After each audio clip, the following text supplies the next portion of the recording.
ప్రపంచంలో అత్యధిక మంది బిలియనర్లున్న దేశాల్లో భారత్ 3వ స్థానంలో నిలిచింది. స్విస్ బ్యాంకింగ్ దిగ్గజం యూబీఎస్ ఈ ఏడాది బిలియనర్స్ అంబిషన్స్ నివేదికను విడుదల చేసింది. భారత్లో 185 మంది బిలియనర్లు ఉన్నారు. 835 మంది బిలియనర్లతో అమెరికా అగ్రస్థానంలో నిలవగా, 427 మందితో చైనా 2వ స్థానంలో ఉంది. కనీసం $100 కోట్ల వ్యక్తిగత సంపద కలిగిన వారిని బిలియనర్గా పరిగణిస్తారు. ఇలా 100 కోట్లకు పైగా సంపద కలిగిన వారు ఇండియాలో ఏకంగా 185 మంది ఉన్నారు. దాంతో ఈ లిస్టులో ఇండియా 3వ స్థానంలో నిలిచింది.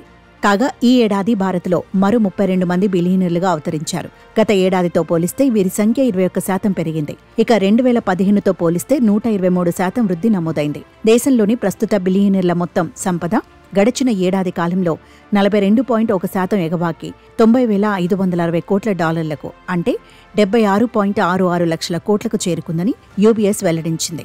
వచ్చే దశాబ్ద కాలంలో భారత్లో బిలియనర్ల సంఖ్య గణనీయంగా పెరగనుందని నివేదిక పేర్కొంది. భారత ఆర్థిక పరివర్తనంలో కుటుంబ వ్యాపారాలు కీలక పాత్ర పోషించాయని వివరించింది. దేశంలో 108 కుటుంబ వ్యాపారాలు స్టాక్ మార్కెట్లో లిస్ట్ అయ్యాయని, లిస్టెడ్ కుటుంబ వ్యాపారాలు అత్యధిక సంఖ్యలో ఉన్న దేశాల్లో భారత్ ఒకటని యూబీఎస్ తెలిపింది.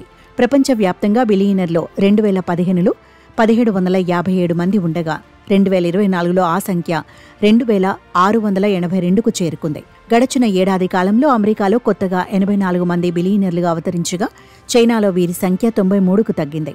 అమెరికన్ కుబేర్ల మొత్తం సంపద $4.6 లక్షల కోట్ల నుంచి $5.8 లక్షల కోట్లకు పెరగగా, చైనా బిలియనర్ల వెల్త్ $1.8 లక్షల కోట్ల నుంచి $1.4 లక్షల కోట్లకు పడిపోయింది. ప్రపంచ ప్రస్తుత కుబేరుల్లో 1877 మంది స్వయం కృషితో ఎదిగిన వారు కాగా, 805 మందికి ఆస్తి వారసత్వంగా సంక్రమించింది. గడచిన దశాబ్ద కాలంలో టెక్ బిలియనర్ల సంపద శరవేగంగా పెరుగుతూ వచ్చింది. 2015లో వీరి మొత్తం సంపద $78,890 కోట్ల ఉండగా, 2024 నాటికి మూడింతలై $2.4 లక్షల కోట్ల చేరుకుంది.